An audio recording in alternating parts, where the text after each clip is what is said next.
একের পর এক ছবি তো দেখছি, এবার মালদা মেডিকেলের ছবিটা আপনাদের দেখাই। দেখুন, সরকারি হাসপাতাল, সেখানে ইঁদুর ধরার কল রয়েছে, মানে তো ইঁদুর রয়েছে, ইঁদুর ঘুরে বেড়াচ্ছে। এক নয়, একাধিক ইঁদুর রয়েছে মালদা মেডিকেলে। ইঁদুরের উপদ্রব, রোগীর বেডের পাশে ইঁদুর ধরার কল পড়ে রয়েছে। খতিয়ে দেখতে হাসপাতালে বিজেপি নেতা যখন পৌঁছন, রীতিমতো ক্ষোভ উগড়ে দেন পরিস্থিতি দেখে। শ্রীরূপা মিত্র চৌধুরী রীতিমতো ক্ষোভ উগড়ে দিয়েছেন। সেবক রয়েছে আমার সঙ্গে। সেবক, হাসপাতালে ইঁদুর ধরার কল, এত অস্বাস্থ্যকর পরিবেশ, এখানে তো যে কোনো রোগী আরো অসুস্থ হয়ে যাবেন এই পরিবেশে।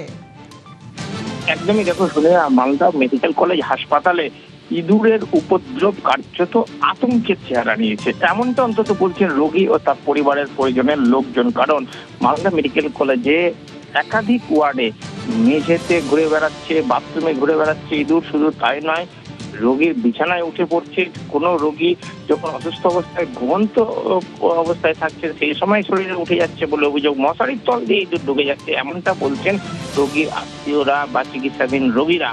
এবং এই ঘটনা যখন মালদা মেডিকেল কলেজে অন্য এক রোগীকে দেখতে যান, তখন সচক্ষে দেখে ক্ষোভে ফেটে পড়েন বিজেপি নেত্রী, প্রাক্তন বিধায়ক শ্রীরূপা মিত্র চৌধুরী। এবং শুধু ইঁদুর নয়, ইঁদুরের পাশাপাশি অস্বাস্থ্যকর পরিবেশ, অপরিচ্ছন্নতা, সব মিলিয়ে তিনি বলেন যে নোংরা আবর্জনার শ্রেষ্ঠ স্থান হয়ে দাঁড়িয়েছে মালদা মেডিকেল কলেজ এবং তার ট্রমা বিভাগ। পুরো বিষয়টি নিয়ে হইচই পড়েছে এই কারণে। দেখো, হাসপাতালে যখন আমরা গিয়েছি, ভেতরেতে একাধিক ইঁদুর পেয়েছি, এর পাশাপাশি ইঁদুর ধরার কল রয়েছে বিছানায়। হাসপাতাল কর্তৃপক্ষ স্বীকার করছে ইঁদুরের সমস্যা যথেষ্ট বেশি, এবং তারা বলছেন ইঁদুর ধরতেই একাধিক কল বা মেশিন রাখা হয়েছে। ইঁদুর ধরাও পড়েছে বেশ কিছু, কিন্তু হাসপাতালের ফলস সিলিং গুলিতে নাকি ইঁদুর গুলি ঢুকে যাচ্ছে এবং সেখানে প্রচুর ইঁদুর রয়েছে, ফলে পুরো নির্মূল করা যাচ্ছে না। ইঁদুরের সঙ্গে রীতিমতো লড়াই করতে হচ্ছে। আর অপরিচ্ছন্নতার প্রশ্নে কর্তৃপক্ষ বলছে যে বেতন সময়ে না পেয়ে অস্থায়ী কর্মীদের একাংশ, সাফাই কর্মীরা তারা সঠিকভাবে কাজ করছেন না, আন্দোলন করছেন, এর প্রভাব পড়েছে পরিচ্ছন্নতায়। কিন্তু সব মিলিয়ে রোগী বা তাদের পরিবার পরিজন তারা কিন্তু হাসপাতালে যখন যাচ্ছেন, বাইরে থেকে ঝাঁচকচকে বিল্ডিং, ভিতরের পরিস্থিতি কিন্তু স্বাস্থ্যকর নয়। অন্তত রোগী সুস্থ হওয়ার জন্য যেভাবে একটু অনুকূল পরিবেশ থাকার দরকার, এই ধরনের পরিবেশ কিন্তু মালদা মেডিকেল কলেজে দেখে পাওয়া যাচ্ছে না, বরং তার বিপরীত ছবি উঠে আসছে। এই বক্তব্যই বলেছেন কিন্তু বিজেপি নেত্রীও। ঠিক ঠিক সে ছবি দেখা যাচ্ছে। এখন অনেক ইঁদুর দৌড়ে বেড়াচ্ছে, পেশেন্টের গায়ে চলে আসছে। হ্যাঁ ওই যে বিছানা উঠে যাচ্ছে, তো বিছানাতে উঠে যাচ্ছে, মশারির তলে ঢুকে যাচ্ছে।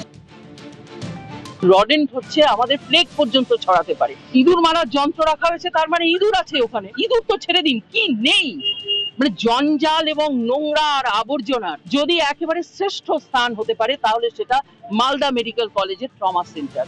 আমাদের সত্য কথা তুলে ধরতে কোনো আপত্তি নেই। পুরনো সরকারের 50 বছরের এই জঞ্জালকে আমরা যদি বর্তমান আধিকারিকদের দৃষ্টিতে অবলোকন করাতে না পারি আমাদের দৃষ্টি দিয়ে, তাহলে এই ব্যবস্থা চলবে।